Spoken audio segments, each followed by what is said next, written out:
আমার এক কাহিনী মনে উঠছে। আমি এক পাইলটকে চিনি, তো আমি কথায় কথায় ওকে জিজ্ঞেস করছিলাম যে তুমি পাইলট, এত বড় শিক্ষিত, তুমি ডাবল টাকার চালাও, বড় বড় ফ্লাইট চালাও, দূর দূর যাও, তুমি এরকম হলে কি করে? আমাকে বলতেছে মৌলানা मैंने अल्लाह को करीब से देख के हुआ, আমি আল্লাহকে কাছের থেকে দেখা তারপরে এরকম হয়েছে। আমি বললাম যে তুমি আল্লাহকে কাছের থেকে দেখলা মানে? আমি ফ্লাই করে যেতেছিলাম হেথ্রো এয়ারপোর্টে লন্ডনে। যখন আমি ইংল্যান্ডের সীমানায় ঢুকে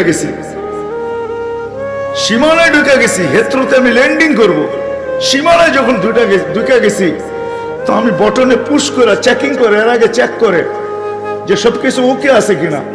তো আমি বটন চেক করতে যাই, দেখি আমার চাক্কা নামবে না, কিন্তু আমার কাছে ফুয়েলও নেই যে আমি ফেরত যাব, কারণ আমি 9 ঘন্টা ফ্লাই করে আসছি, 18 ঘন্টার ফুয়েল আমার কাছে নাই। আমাকে হয়তো ক্রাশ করাইতে হবে, নাইলে নামতে হবে যে কোনো ভাবে।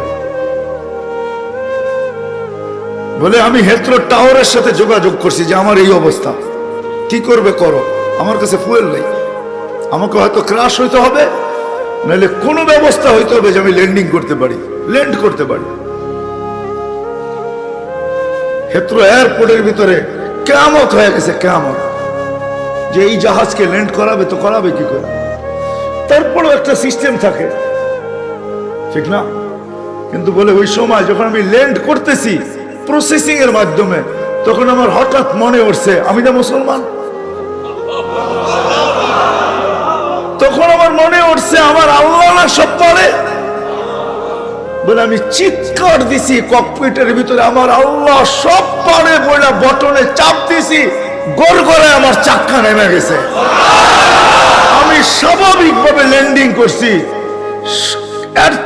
এর আগের কিয়ামতের চেয়ে বড় কিয়ামত হয়ে গেছে। পুরা এয়ারপোর্ট ছুটে আসছে, তুমি আমাদেরকে এই ধোকা দিলে, তো দিলে কেন? তোমার জন্য হেথ্রো এয়ারপোর্টের মতো হাজারো ফ্লাইটকে আমরা বাতিল করছি, ডাইনে বামে পাঠায়া দিছি যে অঘটন থেকে বাঁচার জন্য। তুমি তো স্বাভাবিকভাবে ল্যান্ডিং করলে। আমি বললাম যে চেক করো, তারপরে কথা বলো। তো ওরা যখন চেক করছে, চেক করার পরে দেখছে এই চাক্কা নামলো কইরা, তোর সব সিস্টেম তো ফেল, এটা কি করে নামলো? বলে আমি দ্বিতীয়বার দরজার ভিতরে দাঁড়ায় চিৎকার দিছি আমার রব সব পারে।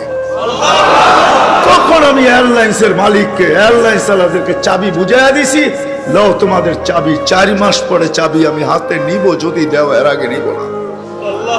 আমি এইখান থেকে চললাম, কেন আমি মালিককে কাছের থেকে দেখে ফেলছি।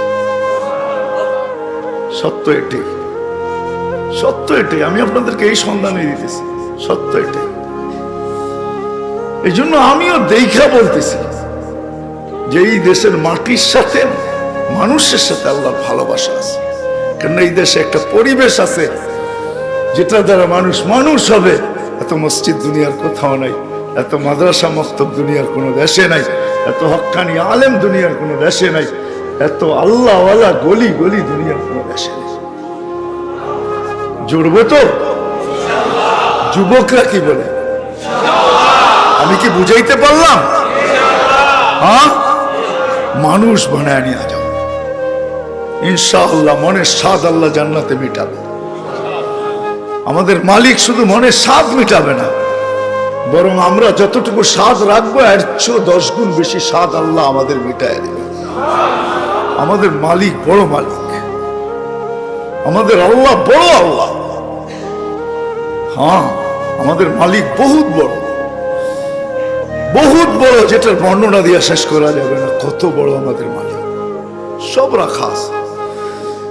যুবক, একটু সহ্য করো। হ্যাঁ, দুর্গন্ধময় জায়গা দিয়া যাইতে কারো কাছে রুমাল না থাকলে যেরকম নাক চাইপা ধরে আর দ্রুত পার হয়, ঠিক এই ছোট জীবনটাকে এইভাবে পার করো। 4 জিনিসের সাথে সংযুক্ত করা, ইনশাআল্লাহ তুমি ওই যুবক হইয়া ফিরবে। ওই যুবক।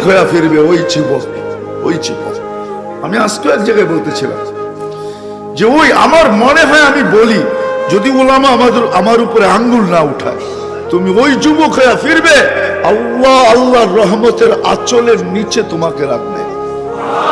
যেরকম মা সন্তানকে আঁচলের নিচে রাখে, আল্লাহ তার রহমতের আঁচলের নিচে তোমাকে রাখবে। ওই যুবক হয়ে ফিরবে। করবো তো পাক্কা? সবাই কি করব? মসজিদে সময় দিব,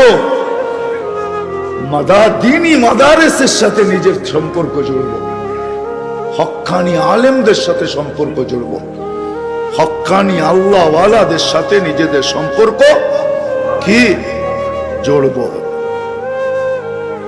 নিজেদেরকে বাঁধবো, চার জায়গার সাথে বাইদা রাখবো। যত বেশি দিতে পারি তত উপকৃত হব, তত তাড়াতাড়ি হবে। কিছু মেশিন আছে, কিছু সিস্টেম আছে, হ্যাঁ কিছু সিস্টেম আছে তাড়াতাড়ি হয়, কিছু সিস্টেম আছে স্লোলি হয়, ঠিক না? আস্তে আস্তে হয়, সময় লাগে। আবার কিছু আছে কি খুব দ্রুত হয়। ইনশাআল্লাহ যত বেশি সময় দিব তত বেশি আল্লাহ আমাকে মানুষের মতো, মানুষ তত দ্রুত গতিতে বাড়াবে। আল্লাহ আমাদের সবাইকে আমল করার তৌফিক দান করুন। ওমা আলাইনা ইল্লাল বালাগ।